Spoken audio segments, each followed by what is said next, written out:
Grabamos en la nube. Listo, chicos. Entonces, el día de hoy tenemos nuestra clase y vamos empezando, ya vamos entrando a nuestros macros. La clase pasada vimos el tema de energía y requerimiento y hablamos un poquito acerca de el perfil calórico y distribuimos, ¿no? ¿Cuál era la distribución ideal acerca de nuestros macronutrientes? Ahora nos toca hablar y digregar un poquito acerca de estos y lo vamos a ver desde un punto de vista nutricional. Entonces, vamos a empezar. Ok, empezamos con nuestros carbohidratos. Y parte de los carbohidratos, y es uno de los macronutrientes, el cual son base de nuestra alimentación, y es que la función principal de este macronutriente es ser nuestro combustible metabólico. Entonces, es abundante en nuestra dieta, es de fácil digestión y además cumple diferentes funciones también como parte del alimento, ya sea estructural o funcional. También estos carbohidratos pueden unirse o ligarse a otros macronutrientes como son proteínas. Ahora, este nombre de carbohidratos se viene relacionado a su estructura, a su composición química, que es en base a carbono, hidrógeno y oxígeno, ¿no? Se los conoce como carbohidratos o también como hidratos de carbono. A ver, ¿quién me dice, y es un poquito lo que vimos la clase pasada, cuántas kilocalorías nos da un gramo de carbohidrato? 7. A ver, ¿Cuatro? ¿cuántas kilocalorías nos da? Muy bien, John. 4 kilocalorías por gramo. Entonces, cuando hablamos de carbohidratos, estamos hablando de un potente combustible que por cada gramo de ese alimento nos da 4 kilocalorías. Ahora, este es uno de los alimentos que más abunda en nuestra dieta. Ahora, según su estructura, ¿no? Y químicamente podemos dividirlos en monosacáridos, oligosacáridos y polisacáridos. Como monosacáridos, esta es la forma en la cual nosotros absorbemos al carbohidrato, ¿no? Aquí estamos hablando de la glucosa, de la fructosa y de la galactosa. También hablamos de oligosacáridos cuando es un conjunto de monosacáridos hasta un máximo de 10, o sea, hasta 10 monosacáridos unidos se consideran oligosacáridos y dentro de este grupo están la sacarosa, que es glucosa más fructosa, la lactosa, que es glucosa más galactosa, y la maltosa, que es glucosa más glucosa. Y por último están nuestros polisacáridos, que en realidad es como normalmente encontramos el carbohidrato en los alimentos, y nosotros desde un punto de vista nutricional, estos polisacáridos los podemos dividir en dos. Los polisacáridos energéticamente digeribles, ¿no? Y los polisacáridos energéticamente no digeribles. Entonces, utilizables. Nosotros tenemos aquí dentro de estos dos grupos, utilizable energéticamente, tenemos uno al almidón, ¿no? En este caso, el almidón es el que se encuentra como parte estructural de los vegetales, ¿no? Y forma parte de la reserva nutritiva de ellos. Aquí tenemos, y aquí vamos a ver a la papa, al arroz, al maíz y a todos los cereales que son los carbohidratos. Luego está el glucógeno, que en esta parte hablamos del carbohidrato que está dentro del tejido de los animales, que cumple un papel también de reserva nutritiva en ellos, y normalmente los encontramos en nuestro hígado, bueno, en el hígado de los animales o en ciertas partes del músculo. Y luego tenemos los polisacáridos no utilizables energéticamente o no digeribles, que lo conocemos como fibra alimentaria. Y aquí tenemos a la celulosa, que cumple una función bastante estructural, sobre todo en nuestros vegetales, y se llama no digerible porque nosotros no tenemos enzimas que puedan degradar la celulosa, a diferencia de los herbívoros, ¿no? Y es por eso que la fibra alimentaria no es un nutriente absorbible, ni tampoco nos aporta energía a la dieta. Ahora, ¿cómo pasa el tema de la digestión? ¿No? Recordemos que el carbohidrato es uno de los macronutrientes que se empieza a digerir y empezando desde la boca. Porque en nuestra saliva tenemos enzimas que ya empiezan a hidrolizar el carbohidrato, conocida como amilasa salivar. Entonces, el carbohidrato empieza su digestión o la hidrolización de este a lo largo de todo el tubo digestivo a través de sus enzimas digestivas también, y va a llegar al punto en donde se va a convertir en un monosacárido, que es glucosa, la lactosa, fructosa, que es aquí en este punto donde nosotros lo vamos a absorber. Ahora, esta glucosa absorbida puede tener distintos destinos metabólicos. En este caso son dos, como es combustible metabólico, y recuerda un poquito que la función principal del carbohidrato va a ser el combustible. y como reserva energética, ¿no? Cuando hablo de combustible metabólico, aquí nos tenemos que dar cuenta y un poquito nos acordamos acerca de nuestra glucólisis, nos acordamos de nuestro ciclo de Krebs, en donde nosotros lo que obtenemos o lo que queremos obtener es ATP, que es esta forma de energía utilizable por nuestras células. Es por eso que es un potente combustible metabólico. Y luego también esta glucosa puede llegar a ser reserva energética, ¿no? Y aquí estamos hablando de nuestra famosa gluconeogénesis. Ahora, recordemos que esta reserva energética tiene un tope, y es por eso que cuando hablamos de que esta glucosa excedente, que se convierte en glucógeno, cuando hay más exceso de glucosa, y ya está el tope de nuestras reservas, pues esta glucosa puede llegar, o ese exceso de glucosa puede llegar a convertirse en grasa. Ahora, desde el punto de vista nutricional, es importante que se pueden clasificar los alimentos fuentes de carbohidrato. Y cuando yo hablo de esta palabra fuente, esto es importante mencionar, cuando yo digo fuente, estoy diciendo que hay un alimento que puede tener diferentes nutrientes dentro de su composición, pero que el carbohidrato va a ser su principal nutriente. Es decir, que yo voy a buscar a ese alimento porque sé que me va a aportar carbohidratos. Puede por ahí tener proteína, puede por ahí tener un micronutriente, pero en valores no significativos para la dieta. Lo que sí es significativo es el macronutriente llamado carbohidrato. Entonces, cuando hablo de fuente de carbohidratos, estoy hablando de eso. Ahora, nutricionalmente podemos dividirlo en dos grupos. Alimentos fuente de carbohidratos simples y alimentos fuente de carbohidratos complejos. ¿Cuándo yo llamo fuente de carbohidratos simple? Cuando nuestro carbohidrato solamente va a ser portador de energía. Es decir, que si yo como este alimento, no espero más que energía a través de este. Ejemplo, la gaseosa. La gaseosa tiene glucosa, ¿no? Glucosa dentro de su composición o azúcar en todo caso. Nadie espera tomar una Coca-Cola y recibir nutrientes. ¿Por qué? Porque sabemos que la labor principal de esta gaseosa es netamente energética. Lo mismo pasa con el pan. El pan es un polisacárido, estamos hablando de un almidón. Pero cuando hablamos nutricionalmente, desde el punto de vista, es un carbohidrato de fuente de carbohidrato simple. ¿Por qué? Porque si yo como ese pan, yo lo estoy buscando como fuente energética. No estoy esperando al consumir el pan, de repente una fuente proteica o una fuente de grasa. Estoy esperando una fuente energética. Pero ¿qué pasa cuando hablo de carbohidratos complejos? Y vamos a poner el mismo caso de este pan. ¿Qué pasa si este pan no es pan blanco, sino es pan integral? ¿El pan integral tiene la misma cantidad de calorías que el pan blanco? Sí. Probablemente tenga la misma cantidad también de carbohidratos. Pero ¿qué vemos aquí la diferencia? El aporte de fibra. Hay un extra de carbohidratos no digeribles, que es la fibra. Y esta fibra, por esta fibra es que se considera complejo. Y es que cuando hablamos de carbohidratos complejos estamos hablando que además de energía, me van a aportar otros nutrientes o componentes funcionales, como es fibra, proteína, vitaminas o minerales. Ahora, la fibra es uno de los componentes del carbohidrato que más se busca y de alguna manera que más promovemos el consumo. Y dentro de la fibra tenemos dos tipos de composición. Tenemos la fibra menos soluble, que algunas literaturas lo llaman insoluble, y una fibra más soluble que otras literaturas dicen soluble como tal. Ahora, dentro de la fibra menos soluble o insoluble está la celulosa, la hemicelulosa y la lignina.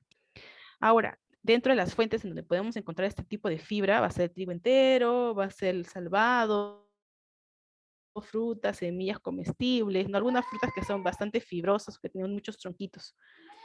Y dentro de las funciones principales de este tipo de fibra es, uno, aumentar la capacidad de retención de agua.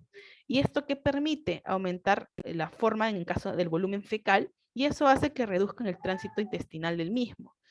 Además, también aporta a la fermentación, y esto genera la producción de ácidos grasos de cadena corta, como son el acetato, el propionato y el butirato, que estos ácidos grasos de cadena corta están asociados a la reducción de riesgo de formación de tumores. Es decir, colaboran para mantener un colonocito sano. Y luego están las fibras más solubles, y aquí estamos hablando de las gomas y las pectinas. ¿Dónde encontramos gomas y pectinas? Encontramos en fuentes como frutas, como de alguna manera algunos cereales, que tienen la parte carnosa mucho más evidente, ¿no? Entonces tenemos nuestras gomas y pectinas y también cumplen funciones.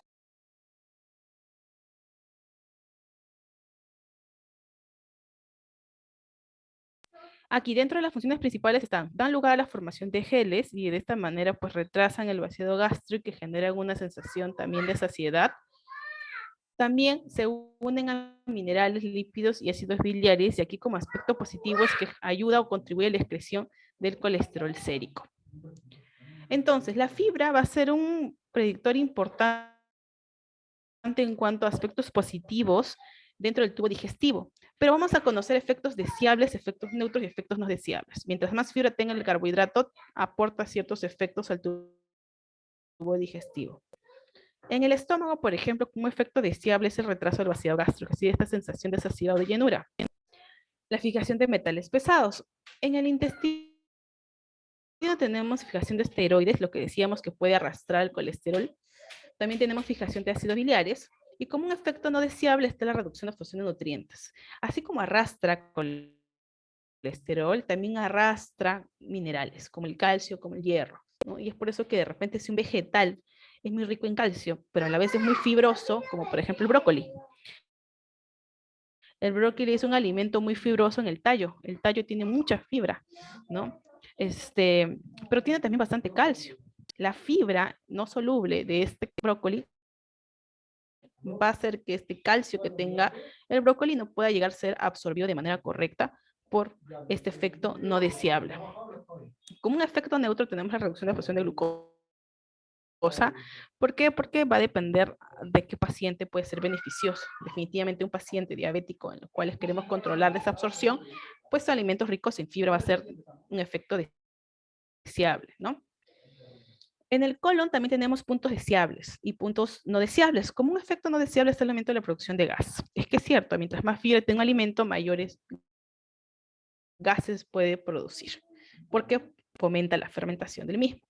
Ahora, como efectos deseables tenemos la formación de ácidos grasos de cadena corta, lo que decíamos del acetato, butirato y propionato, cambios en consistencia de las heces, fijación del amoníaco, aquí favorece la excreción de nitrógeno que es tóxico en nuestro cuerpo, reducción del tiempo del tránsito intestinal y el aumento del volumen de la materia fecal.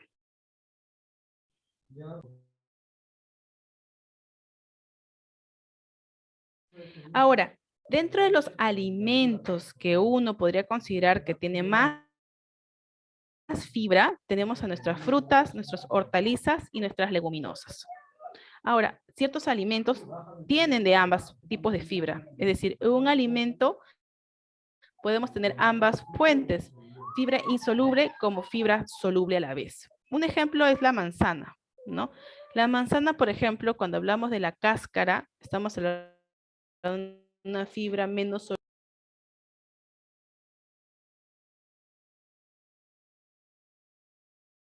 en donde la parte carnosa de la manzana es la fibra más soluble. Entonces, un alimento, una fruta, una verdura, una legumbre, podemos obtener los dos tipos de fibra. Ahora, ¿y cuánto necesitamos estos carbohidratos? Ahora, aquí vamos a recordar un poquito el perfil calórico que hablábamos acerca de la distribución energética de estos macronutrientes. Nos decíamos que del 50% a más debería ser el aporte de carbohidratos. Dentro de lo que normalmente se aporta es entre un 50 y un 60%, ¿no? Ahora vamos a pasar a nuestros lípidos o nuestras grasas. Y aquí dentro de las definiciones más clásicas es que es una sustancia insoluble en agua, pero soluble en solventes orgánicos. Y aquí estamos hablando de los triglicéridos, que son los que normalmente llamamos grasas, de los fosfolípidos y de los esteroles. Entonces, tenemos triglicéridos, que acá es importante mencionar que el triglicérido está compuesto por un glicerol y 3 ácidos grasos, ya vamos a hablar más adelante de los ácidos grasos, de fosfolípidos y de esteroles. ¿Cuáles son las funciones importantes de las grasas? ¿Y por qué los menciono y le doy hincapié?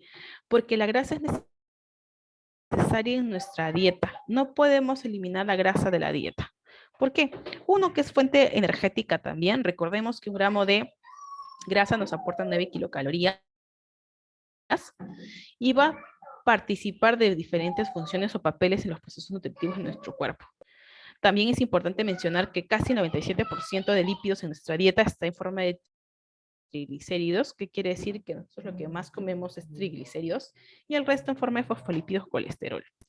Además, las grasas van a mantener funciones de reserva y protección y formar parte de componentes estructurales de nuestro cuerpo, ¿no? O también forman parte de las membranas biológicas. Ustedes miren la palma de sus manos, van a ver unas almohadillas. Estas almohadillas contienen grasa que permiten una defensa, o en este caso, una protección frente a una caída o frente de repente a algún tipo de lesión. John, ¿levantas tu mano?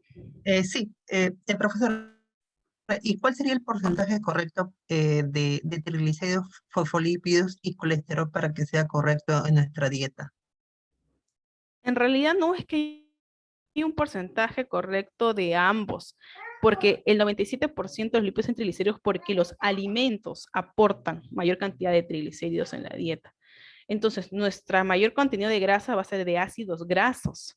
Entonces, en vez de pensar cuánto triglicéridos, fosfolípidos y colesterol, es qué tipo de ácidos grasos nosotros vamos a consumir en la dieta. Es decir, la carne tiene triglicéridos, la palta tiene triglicéridos. La forma de grasa o la presentación de la grasa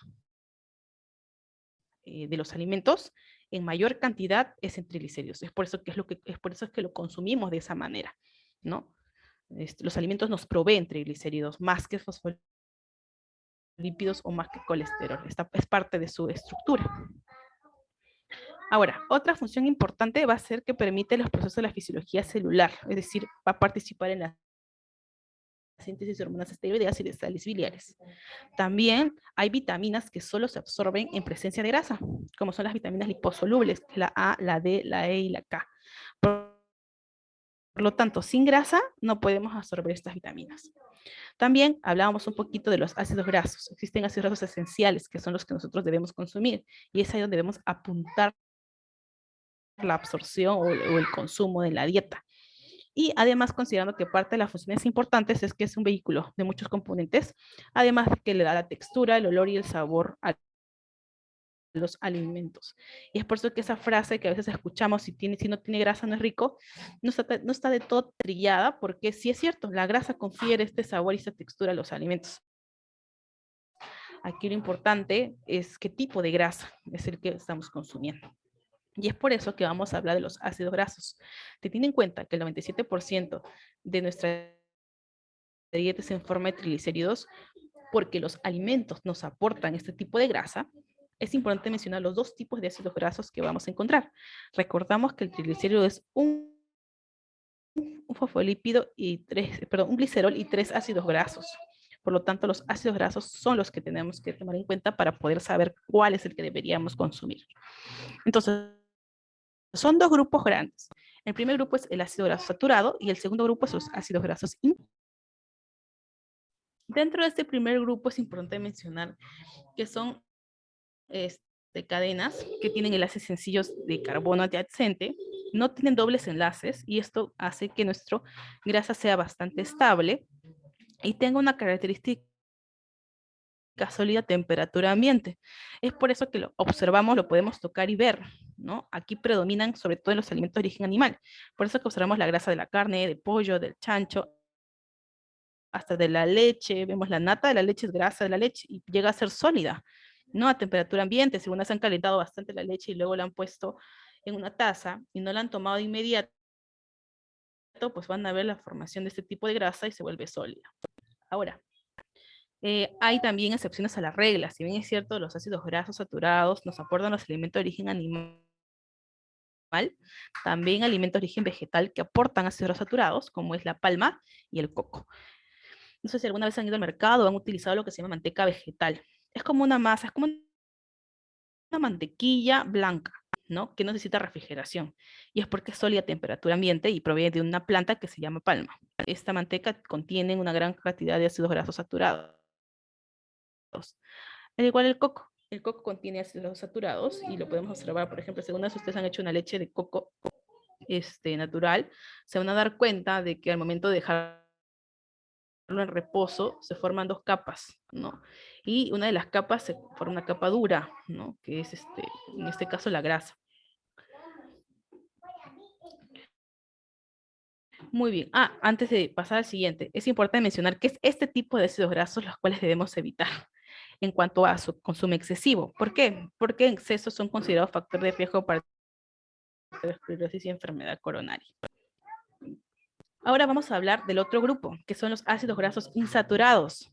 Aquí estamos hablando de los ácidos grasos poliinsaturados y los ácidos grasos monoinsaturados. Estos ácidos grasos sí son considerados protectores, ¿no? Aquí estamos hablando de cadenas con dos o más dobles enlaces que al ser ya al tener dobles enlaces se vuelven más inestables y pueden ser más vulnerables a agentes externos como es el oxígeno. Y es por eso que se pueden enranciar mucho más fácil.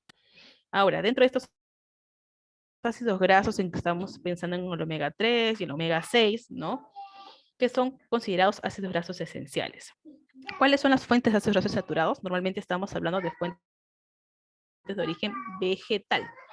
Palta, aceites vegetales, semillas, nueces, almendras. Pero también hay su excepción a la regla, que en este caso es el pescado. El pescado, por más que sea de un alimento de origen animal, nos aporta ácidos grasos esenciales, en este caso el omega 3. Entonces aquí tenemos un cuadrito donde podemos observar, ¿no? De alguna manera la distribución de los ácidos grasos saturados, insaturados, y dentro de los insaturados están los monoinsaturados, como el omega 9, y los poliinsaturados, como el omega 6 y el omega 3, que son estos dos los considerados esenciales. Y cuando yo digo esencial, significa que no hay otra forma de obtenerlos que no sea a partir de un alimento. Es por eso que necesitamos consumirlos. Aquí tenemos una lista de fuentes de alimentos omega 6 y omega 3. Por ejemplo, en el caso del omega 6 tenemos al ácido linoleico y al ácido araquidónico. Cuando hablamos de ácido linoleico tenemos la mayor cantidad de aceites vegetales, de girasol, de maíz, de soya, que son quizá los que más conocemos nosotros o tenemos aquí en nuestro país. También están las nueces y el germen de trigo. Y tenemos el ácido araquidónico también como omega 6. Y aquí están ciertas grasas animales que han sido alimentados con semillas y la yema de huevo que también nos aporta omega 6 como ácido araquidónico.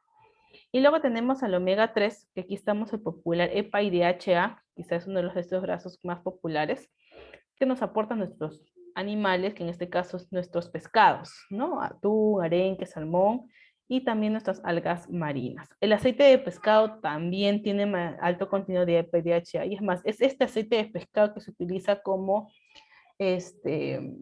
como parte, ¿no? de las leches que tienen EPA o DHA, ¿no? Utilizan aceite de pescado. Y luego está el alfa-linolénico, que aquí lo encontramos en nueces, semillas, ¿no? Y es el aportante de omega 3. Ahora, ¿cuáles son las fuentes de pescado con más contenido de omega 3? Aquí tenemos una lista. En nuestro país, ¿qué tenemos? Bueno, sardinas enlatadas tenemos bastante.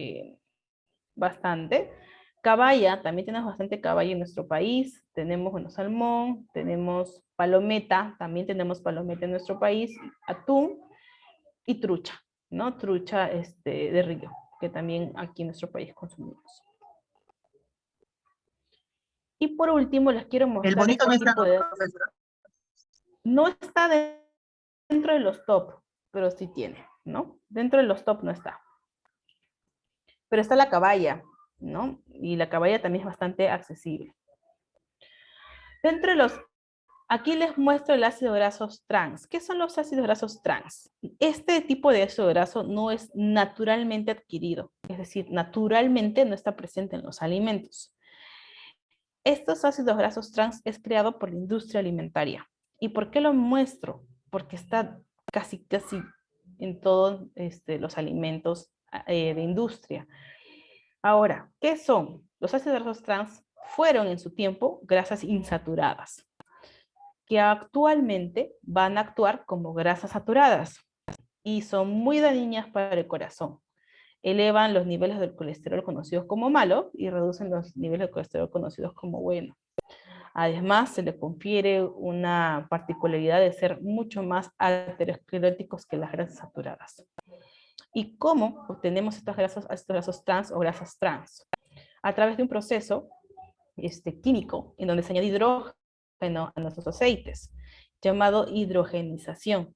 Entonces, el aceite es líquido a temperatura ambiente, pero gracias a esta hidrogenización o hidrogenación, este aceite se va a convertir en una grasa sólida estable. ¿Y qué grasa sólida estable podemos tener en la mente? La margarina. La margarina es 100% ácidos grasos trans. Y miren aquí la estructura. Esta es una grasa saturada. Es bastante rígida, no tiene dobles enlaces. Miren aquí la grasa insaturada. Acá sí tenemos una estructura mucho más inestable, mucho más con movimiento, porque tiene dobles enlaces dentro de su estructura. Ahora, es esta grasa insaturada que se hidrogeniza y se convierte en grasas trans. ¿Y qué observamos aquí? Ya una estructura mucho más rígida. Pasa de un doble enlace cis a un doble enlace trans. ¿Dónde encontramos estos ácidos grasos trans? En casi todos los alimentos industrializados. Cereales endulzados, en bollería, pastelería, piqueos, helados, en estas sopitas de acá que están muy de moda, que son las ramen, ¿no? Ahora, ¿lo vemos en el etiquetado? En nuestro país, no. Pero ¿qué sí podemos saber? Podemos leerlo en los ingredientes.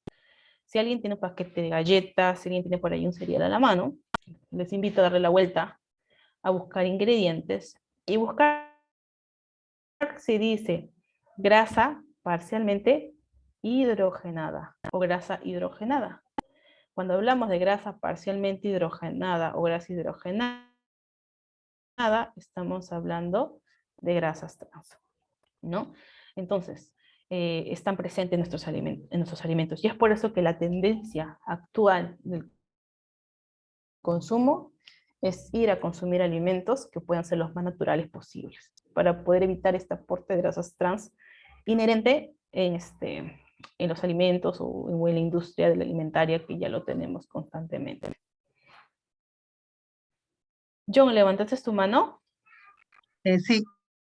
¿Y cuál de los tres tipos es el que contiene, el que le proporciona mayor sabor al producto? Ya, bueno, va a depender. Lo que pasa es que en el caso de las grasas trans, ¿por qué se hicieron las grasas trans? Porque nuestra grasa insaturada es maleable, es muy voluble y se enrancia muy rápido. Y la grasa saturada es muy cara de adquirir, ¿no? Para poder mantener la industria alimentaria. Entonces, lo que hicieron es poder confiarle esta grasa insaturada o atribuirle particularidades de grasas saturadas, como es la estabilidad, lo que permite abaratar costos, ¿no? Abaratar costos dentro de la industria y poder mantener y manejar una grasa mucho más dócil para poder trabajarlos con los alimentos. Los tres van a dar palatabilidad, los tres van a dar sabor, olor y textura, va a depender de qué tipo de alimento sea definitivamente, pero en la industria alimentaria se utiliza grasas trans, ¿no? Muy rara vez vamos a ver grasas saturadas dentro de la industria alimentaria porque obviamente vienen de origen animal y quizá el aporte o el consumo o la obtención es mucho más cara. Muy bien, ¿cuánto es el aporte? Según el perfil calórico que hemos hablado la semana pasada, habíamos dicho que menos del 35% debería ser el aporte de grasa. Esto va a depender del paciente y de todas las características, pero normalmente una distribución se da entre 25 a 30%, ¿no? Que es el que se atribuye en las lípidos. Pero ahora sabemos que por más que sea de 25 a 30%, lo que buscamos es que este aporte de grasas sea a través o dirigido por ácidos grasos insaturados.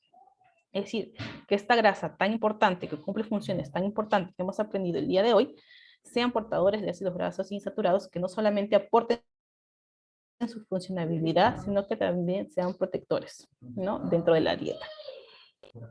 Muy bien.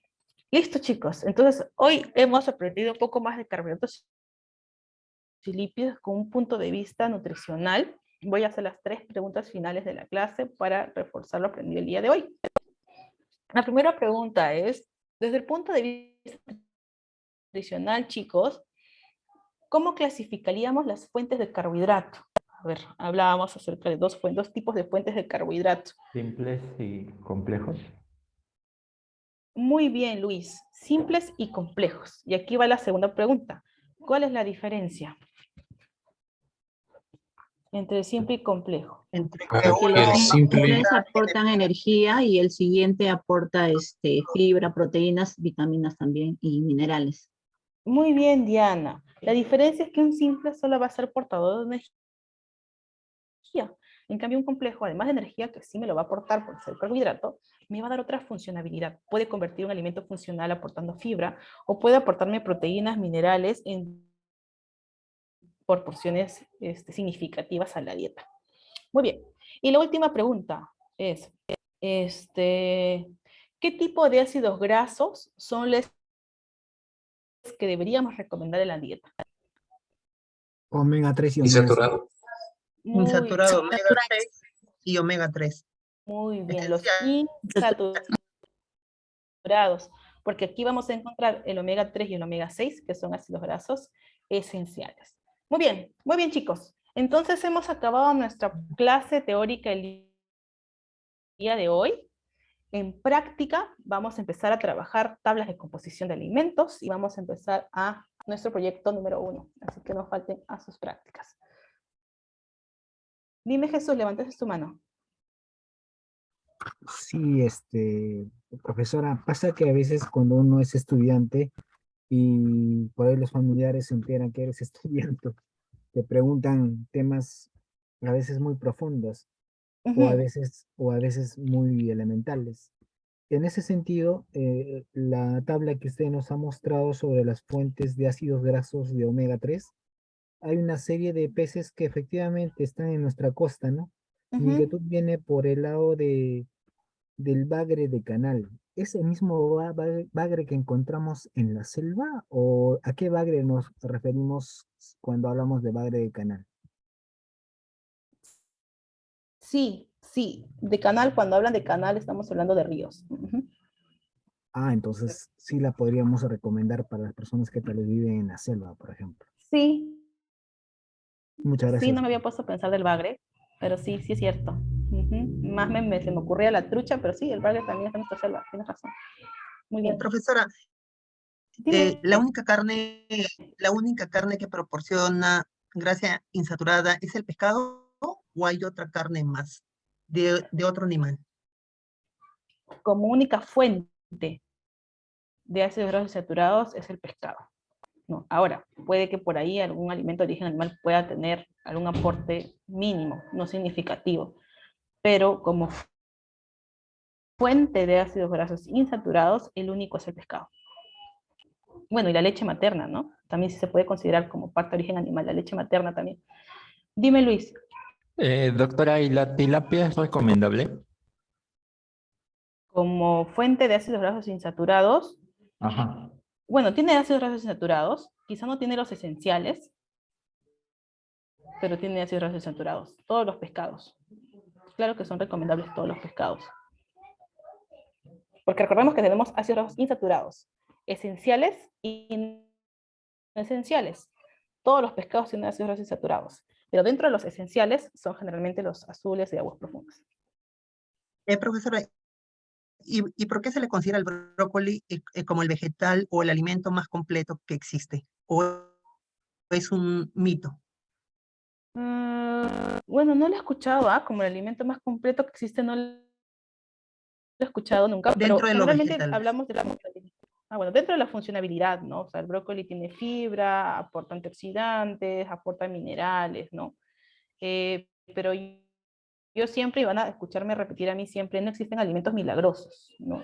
Todos los alimentos cumplen su papel como parte de una alimentación balanceada. Mientras sea balanceado, sí, yo te puedo decir que el brócoli en exceso pues también puede generar repercusiones en cierto tipo de personas, sobre todo si es que no están bien cocidos. Pero lo importante aquí es el balanceado.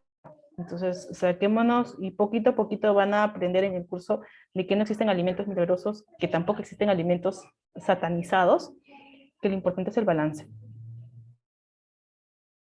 en la alimentación. Profesora, disculpe, una pregunta. Creo que ya dijo, pero no lo escuché.